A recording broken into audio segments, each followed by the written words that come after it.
Բարի երեկո։ Փակ TV-ի եթերում լուրերի հետքերով հաղորդումն է։ Եթե ուզում եք լինել մշտապես տեղեկացված եւ բաց չթողնել ամենակարևորը, դարձեք մեր YouTube-յան ալիքի բաժանորդը։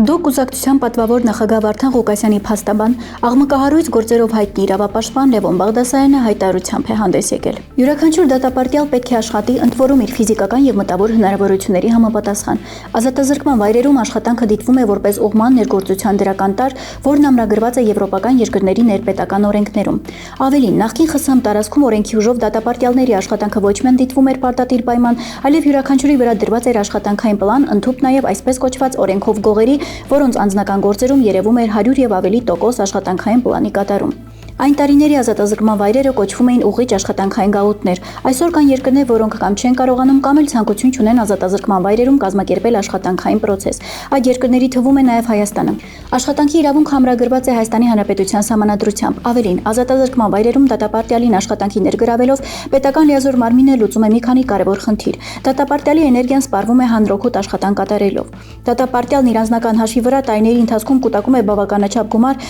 քանի որ օրենքի ուժով թույլատրվում է վերջին կողմից սահմանափակ քանակի գումարի տնօրինում։ Դատապարտյալի աշխատած գումարը կարող է ուղղորդվել նրա գույքային պարտականությունների կատարմանը։ Դատապարտյալի աշխատանքն ուղիչ հիմնարկի համար պետք է հետապնդի ոչ միայն եկամուտ ստանալու նպատակ, այլև տվյալ պետական լիազոր մարմնի գիտությամբ եւ հսկողությամբ տվյալ կոնտինգենտն ունակ եւ ընդունակ է ստեղծագործելու եւ իր նորարարություններով զարմացնելու հասարակությանը, լինելու կրողը իր նորարարության որպես հեղինակային իրավունքի սուբյեկտ, բխող բոլոր իրավական հետևանքներով։ Հայաստանում չկա հնարավորություն դատապարտյալների համար, որպեսզի վերջիներս կարողանան աշխատել եւ ստեղծագործել։ Այսինքն արկա է երիտասարդ աշխատուժի մտավոր եւ ֆիզիկական մի հսկայական բանակ, որը մատնված է անգործության, այն դեպքում, երբ վերջիններիս օգտակար գործողության գործակիցը գործատուին կդարձնել երկրի խոշոր հարկատուներից մեկը։ Ընդունված է կարծել, որ հանցագործությունների աճ է գրանցվում, երբ տվյալ երկրում տեղի է ունենում ջրհեղեղ, երկրաշարժ, պատերազմ, հեղափոխություն եւ այլն։ Հայաստանում, ի տարբերություն եվրոպական եւ աշխարհի քաղաքակիրթ երկրների, Սպիտակի եւ Գյումրիի ավերիչ երկրաշարժի ժամանակ բացակայել են այնպիսի ծանր հանցագործություններ, ինչպիսիք են դիակապտությունը, կողոպուտը, ավազակային հարձակումները եւ այլն։ Այդ արհավիրքի օրերին աղետի գոտու որոշ դատապարտյալներին թույլատրվել է մասնակցել զոհված հարազատների հուղարկավորությանը,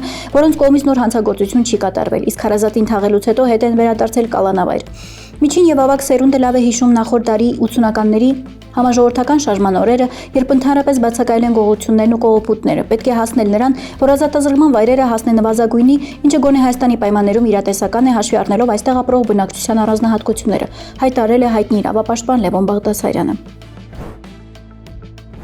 ՀԱՊԿ-ն աջակցում է Հայաստանի եւ Ադրբեջանի միջև խաղաղության պայմանագրի արագ կնքմանը, հայտարարել են կազմակերպությունից։ Մենք գոհունակությամբ նկատում ենք Հայաստանի Հանրապետության եւ Ադրբեջանի միջև ակտիվ միջպետական երկխոսությունը։ Մենք աջակցում ենք համապարփակ կարգավորմանը եւ կողմերի միջև անվերապահ խաղաղության եւ պայմանագրի արագ կնքմանը։ Ասվում է ՀԱՊԿ Հավաքական անվտանգության խորհրդի Բիշկեկի գագաթնաժողովից հետո ընդունված հռչակագրում։ Հիշեցնենք, Հայաստանը սառեցրել է անդամակցությունը ՀԱՊԿ կազմակերպությանը, չի մասնակցել նախորդին կազմակերպված գագաթնաժողովին։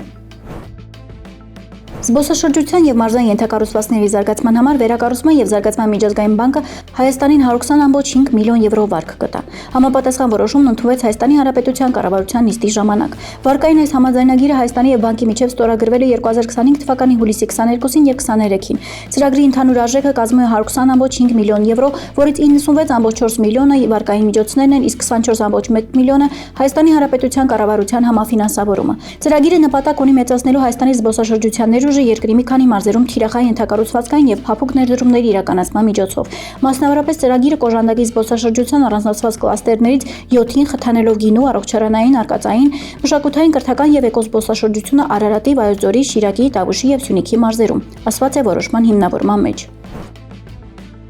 3 հայեր Արտյոմ եւ Գրիգորի Ազատյանները, նաեւ բեռնատարի վարորդ Արթուր Թերչանյանը Ղրիմի կամրջի ահաբեկչական հարձակման գործով դատապարտվել են ՑՄԱ ազատազրկման։ Գործի շրջանակում ձերբակալվել է 8 անձ, եւս 5 մեղադրյալի նկատմամբ հետախուզում է հայտարարվել։ Մեղադրյալների թվում են Ռուսաստանի, Ուկրաինայի, Հայաստանի քաղաքացիներ։ Ռուս քննիչները ահաբեկչական հարձակման կազմակերպիչ են համարում Ուկրաինայի անվտանգության ծառայության ղեկավար Վասիլ Մալյուկին։ Նա հեռակա ձերբակալվել է 2024 թվականի մարտին։ Հիշեցնենք, որ Ղրիմի կամրջի վրա պայթյունը տեղի է ունեցել 2022 թվականի հոկտեմբերի նոյեմբերի 8-ի վաղ առավոտյան։ Կամրջի մեքենաների երթևեկության հատվածում պայթել էր պլաստիկե թաղանթով թաքցված պայթուցիկներով լի բեռնատար։ Կամրջի 3 հատվածներ փլուզվել էին, ինչի հետևանքով մահացել էր 5 մարդ։ Հռոմի Լևոն 14-րդ պապը իր առաջին արտասահմանյան ուղևորության շրջանակում ժամանել էր Թուրքիա։ Արարողության համաձայն քահանայապետը նախայցելեց Անկարայում Աթաթուրքի դամբարան, ապա հանդիպեց Թուրքիայի նախագահի հետ։ Էրդողանի հրավերով Անկարայում է նաև Պոլսո հայոց պատրիարք Սահակ Մաշալյանը, որը մասնակցելու է Հռոմի պապի պատվին կազմակերպված նախագահական ընդունելությանը։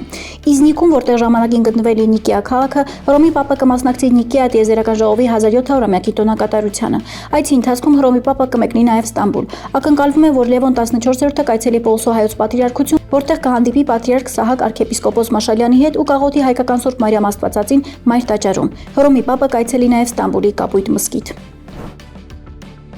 Եվ վերջում օրվա տեսանյութ։ Մոսկվա-Երևան չվերթի ինքնաթիռում Սրետենսկի վանքի երգչախումբը կատարել է ռուսական եւ հայկական երգեր։ Օդում հնչել է Միքայել Թարիվերդիևի հեռավոր հայրենիքի երգը եւ Մակար Եկմալյանի Ով հայոց աշխարհ ստեղծագործությունը։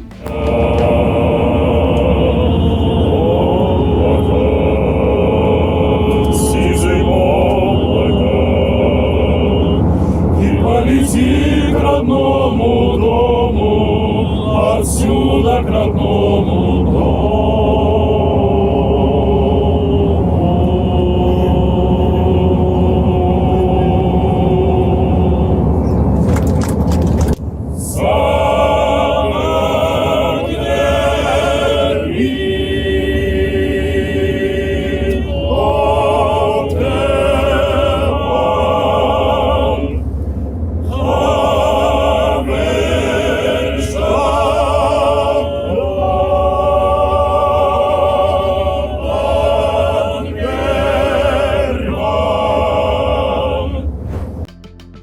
Այսօրվա համար այսքանը։ Շարունակեք մնալ Փակ TV-ի հետ, լուրերի հետքերով եւ մի մոռացեք բաժանորդագրվել մեր YouTube-յան ալիքին օրվա ամենակարևորն ու բացառիկը բաց չթողնելու համար։